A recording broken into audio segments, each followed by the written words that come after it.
warahmatullahi wabarakatuh. Perkenalkan, nama saya Saiku Amrullah dari Teknik Elektro Universitas Hasyim Asy'ari. Di sini saya akan melakukan pengujian mengukur tahanan isolator pada trafo arus. Alat ukur yang digunakan untuk mengukur tahanan isolator yaitu megaohmmeter atau sering disebut dengan meger. Meger sendiri ada dua macam, yaitu digital dan analog.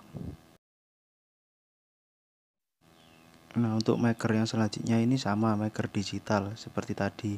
Namun bedanya di sini dia memiliki timer. Timernya di sini digunakan untuk berhenti melakukan pengujian, di setting berapa menit. Misal kita 1 menit. Jadi saat 1 menit nanti dia akan otomatis berhenti. Kenapa harus 1 menit? Karena pada pengujian meger itu minimal dilakukan dalam waktu 1 menit. Nanti akan keluar muncul datanya yang 30 detik berapa mega ohm dan yang 1 menitnya keluar berapa mega ohm. Nah, untuk selanjutnya adalah meger analog, namun di sini berkapasitas besar, mencapai 20 kV. Sama penggunaannya seperti tadi. Cuman perlu diingat, meger itu mengeluarkan tegangan. Jadi berhati-hati saat menggunakan meger. Jangan sampai memegang injeksinya saat meger, karena itu sangat berbahaya. Apalagi seperti meger yang 20 kV ini. Kalau kena orang langsung bisa pingsan beneran, karena tegangannya besar yang dikeluarkan oleh meger itu. Di sini kita mulai melakukan pengujian tahanan isolator pada trafo arus menggunakan meger yang pertama tadi. Untuk kabelnya sendiri yang merah adalah kabel primer atau kabel injeksinya yang mengeluarkan tegangan tingginya, sedangkan yang hitam adalah kabel sekundernya. Untuk yang hijau adalah kabel pengaman setelah melakukan pengujian untuk digroundkan. Sedangkan pada selektornya meger sendiri ada beberapa pilihan, yaitu 500, 250, dan 1000, yaitu untuk tegangan rendah. Dari tiga tadi adalah tegangan rendah, sedangkan untuk yang 2000 sama 5000 itu adalah tegangan menengah, untuk melakukan pengujian pada tegangan menengah. Pada pengujian tahanan isolator pada trafo, sisi ground trafo harus digroundingkan, bukan pada alat tapi pada ground tanah. Nah, setelah semua sudah selesai penjelasannya tadi, kita akan melakukan pengujiannya. Di sini yang merah kita sambung ke primer dan yang sekunder kita sambungkan ke ground, karena akan pengukuran primer dengan ground. Oh iya, untuk pengukuran transformator ada 3 macam, yaitu primer dengan ground, sekunder dengan ground, primer dengan sekunder. Nah, untuk yang kali ini kita akan melakukan pengukuran pada sisi primer dengan ground. Nah, ya jangan lupa selektornya diarahkan ke 5000 volt, karena di sini sisi primer yaitu tegangan menengah. Nah, selanjutnya adalah tekan tombol kuning itu dengan cara ditekan dan diputar ke kanan sampai mengunci dan melakukan penghitungan sampai 1 menit. Nah, saat alat sudah berbunyi titit seperti ini, itu sisi injeksi dan sekundernya jangan dipegang, karena itu akan mengeluarkan tegangan yang besar. Untuk standar pengukurannya yaitu 1 menit. Nah, itu tanda tombol kuningnya itu untuk menyalakan lampunya kalau misalkan melakukan meger pada saat malam hari. Jadi biar bisa ada tampilannya. Saat sudah mencapai 1 menit, kita arahkan tombol tadi ke kiri sampai tidak mengunci lagi. Nah, untuk melihat hasilnya pada alat ini, kita tekan tombol yang warna putih itu. Tergantung alatnya, tiap alat beda-beda. Untuk alat ini, kita tekan tombol putih ini untuk menunjukkan hasilnya pengukuran itu. Nah, untuk 30 detiknya keluar angka 33,9 mega ohm, 1 menitnya 36,3 mega ohm. Nah, itu tadi hasil pengukuran sisi primer dengan ground, dimana rumusnya 1 kV sama dengan 1 mega ohm. Nah, di sini tertulis pada 1 menitnya 36,3 mega ohm.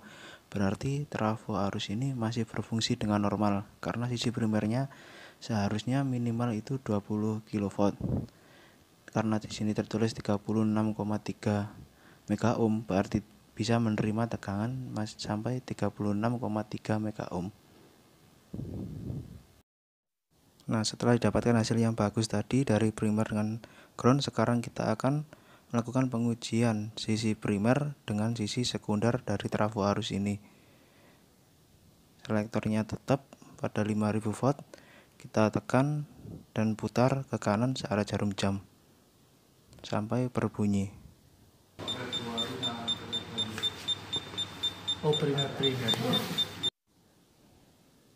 Nah, setelah mencapai 1 menit, kita putar tombol tadi ke kiri untuk melepas kuncinya.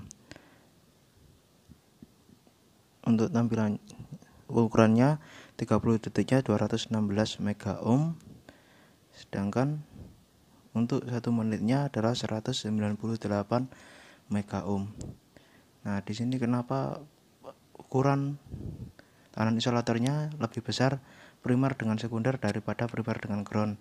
Karena di sini mengukur murni antara sisi primer dengan sisi sekunder tanpa ground. Jadi nilainya lebih besar.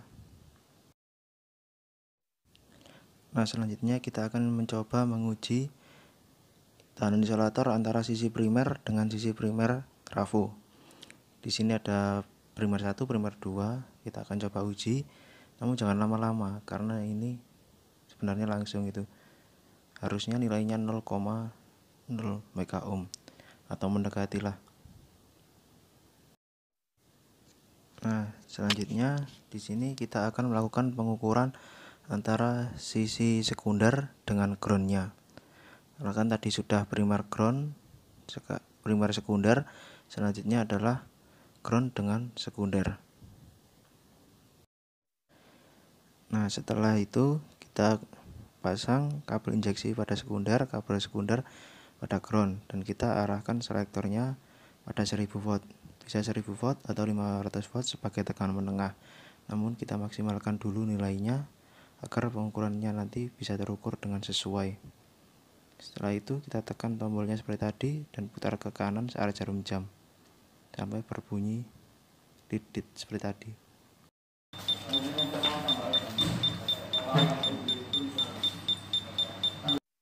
Nah, setelah mencapai 1 menit, kita stop seperti tadi, kita arahkan ke kiri dengan muncul nilai 446 MΩ. Selanjutnya kita akan mencoba arahkan selektor pada 500 volt. Setelah itu kita coba, kita tekan, kita uji seperti tadi. Nah, alatnya tidak berbunyi dan tertulis overload. Itu berarti pengukurannya melebihi batas. Pada pengukuran sisi sekunder dengan ground sering terjadi overload. Itu tidak masalah, yang penting tidak terjadi 0 MΩ.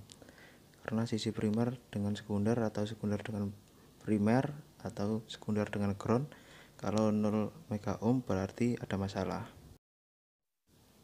Nah, selanjutnya kita akan mencoba mengukur antara sisi sekunder dengan sisi sekunder. Ini seharusnya bernilai 0 MΩ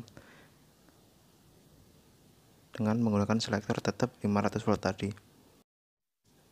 Nah, setelah terpasang kabelnya, kita tekan tombolnya dengan putar ke kanan. Setelah itu kita tunggu sampai angkanya 0,0 MΩ. Nah, setelah 0,0 MΩ kita stop. Nah, karena sisi sekunder dengan sekunder itu menyatu, itulah kenapa hasilnya 0,0 MΩ. Nah, setelah selesai semua pengukurannya dari primer dengan sekunder, primer dengan ground, sekunder dengan ground, selanjutnya kita akan membuang tegangan sisa atau tegangan residunya. Bisa menggunakan dua cara, yaitu dengan ditempelkan ke groundnya langsung tadi bagian-bagian yang terkena kabel injeksinya, atau bisa menggunakan kabel hijau yang disambung ke guard yang ada di alat maker ini. Intinya sama, yaitu di groundkan. Cuman bedanya groundnya ini ada di alat, yang tadi ground langsung, yaitu untuk menshotkan tegangan yang terkena injeksi tadi dengan groundnya agar menjadi 0 volt dan lebih aman jika dipegang tangan berikutnya. Juga bisa menggunakan cara cepatnya langsung digroundkan ke tanah atau menggunakan groundnya tadi. Ini juga lebih aman juga. Nah, setelah kita rasa aman, Sudah selesai 0 volt, kita masukkan lagi alatnya seperti awal, kita kembalikan lagi, kita tata dengan rapi agar tidak terjadi kerusakan di selanjutnya. Terima kasih. Di sini saya melakukan pengujian di PT Multienergi Taman Nusantara, Surabaya, di mana alat dan bahan ujinya milik PT Multienergi Taman Nusantara. Di sini melakukan pengujiannya dibimbing oleh Bapak Muhammad Azim Ghofari, SPD.